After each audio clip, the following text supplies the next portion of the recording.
Hello there guys, it's Joey and these are two new items for the store. Technically speaking, they are a request, however they were on my list of creations to create.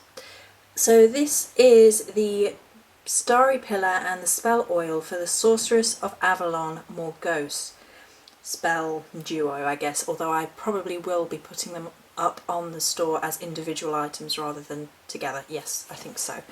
So there will be the other two Sorceresses of Avalon, which are the within my particular brand for the store, so Nimue and Morgana Le Fay will be following at some point soon. So the Morgause energy is examining the Sorceress of Avalon Morgause and taking a look at her energies and looking beyond the mythos. So the Celtic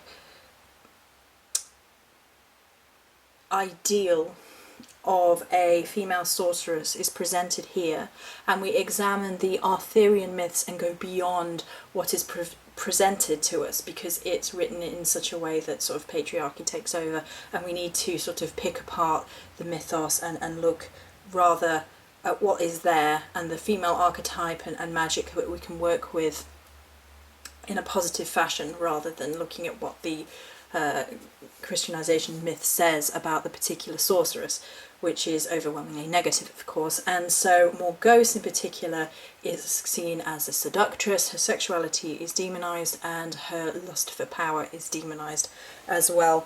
Her husband, his sexual antics and his lust for power is fine, but hers is not within the mythos. So I think that tells you all you need to know about that element of the mythology. So her desire for personal power, her sexuality is often demonized. So the energy of Morgause reminds us to embrace our regality, personal sovereignty and sexual freedoms.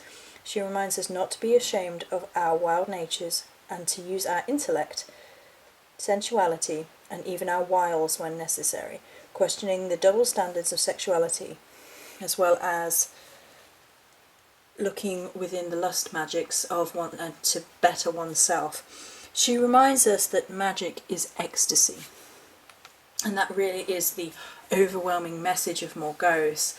I even created just a little meme for the store with that one, because that particular line came through over and over and over again when working with Morgause, that magic is ecstasy, life is ecstasy, and working within the energies of that. So it's a very self-empowering energy that walks a line between knowing what is appropriate and sort of breaking down the walls of sexual inequality, whilst reminding yourself that it's okay to be who you are, it's okay to be a sensual being, it's okay to be a female, it's okay to be a woman, or if you're a man, then embracing, you know, aspects of femininity within yourself and your own personal power and sovereignty, and balancing the two energies within oneself. Morgause is unapologetic in her rise to power, and she is very intellectual, she's very charming, she's very politically astute, and she kind of gets demonized to, you know, being feminine wiles and manipulative and things. And we have to look within one's self to understand the differences between what is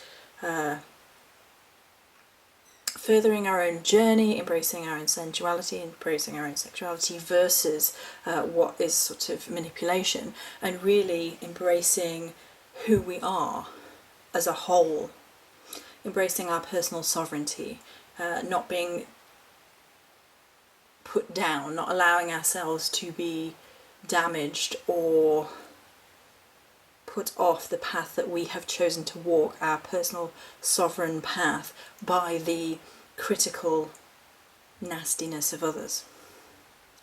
So let's start with the oil quickly.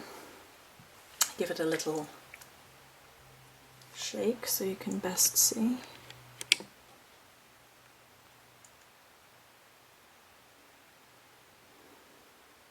She definitely brings a fertility element to personal sovereignty as well. There is a underlying growth and fertility and embracing of that aspect of oneself. And then the pillar is a beautiful deep raspberry.